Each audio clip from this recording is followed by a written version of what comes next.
Hello అండి. ఈరోజు లంచ్లోకి కాకరకాయతో ఉల్లికారం అయితే ప్రిపేర్ చేస్తున్నాను. కాకరకాయ ఉల్లికారం ఎలా ప్రిపేర్ చేసుకోవాలో చూసేద్దామా.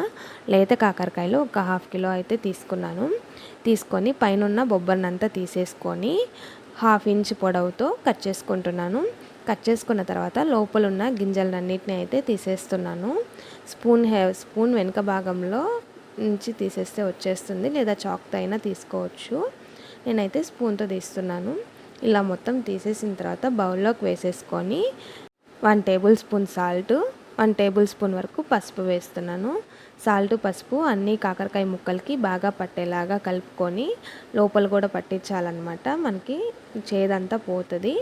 ఒక 1/2 అవర్ వరకు పక్కన పెట్టేసుకోవాలి. 1/2 అవర్ తర్వాత మనం చూస్తే కాకరకాయల్లోంచి వాటర్ అయితే దిగిపోయి ఉంటాయి అన్నమాట. కాకరకాయలన్నిటినీ పిండేసుకొని తర్వాత మంచినీళ్ళు పోసుకొని ఆ కాకరకాయలను అయితే ఒక 2 సార్లు అయితే వాష్ చేసుకుంటున్నాను. అలా వాష్ చేసుకోవడం వల్ల ఏంటి అంటే మనకి ఏమైనా చేదున్నా అందులో ఇంకొంచెం వాటర్ ఏమన్నా ఉన్నా మళ్ళీ మనం స్క్వీజ్ చేస్తాం కాబట్టి మొత్తం క్లియర్గా వచ్చేస్తుంది అనమాట. అలా ఒక 2 సార్లు అయితే కాకరకాయలని వాష్ చేసేసుకున్న తర్వాత ప్యాన్ పెట్టేసుకొని 2 టేబుల్ స్పూన్ ఆయిల్ వేస్తున్నాను.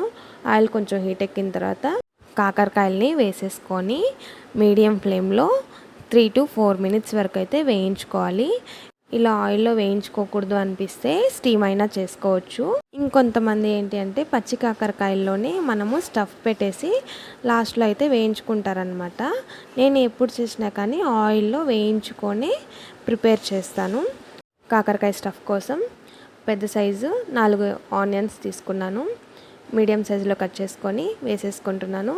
అలానే 5-6 తెల్లబాయలు, 1 టేబుల్ స్పూన్ వరకు కారము, 1 టేబుల్ స్పూన్ వరకు సాల్ట్, 1/2 టేబుల్ స్పూన్ వరకు జీరా వేస్తున్నాను. ఇవన్నీ మిక్సీ పట్టేసుకున్న తర్వాత మనం వేయించుకున్న కాకరకాయల్లో అయితే స్టఫ్ చేసేసుకుంటున్నాను.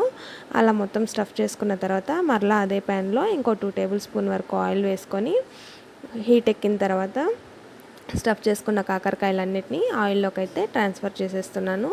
ఒకసారి మొత్తం కలియబెట్టేసుకొని మనకి మిగిలిన కారాన్ని అయితే వెల్లుల్లి కారాన్ని అయితే కాకరకాయల్లో అయితే వేసేస్తున్నాను.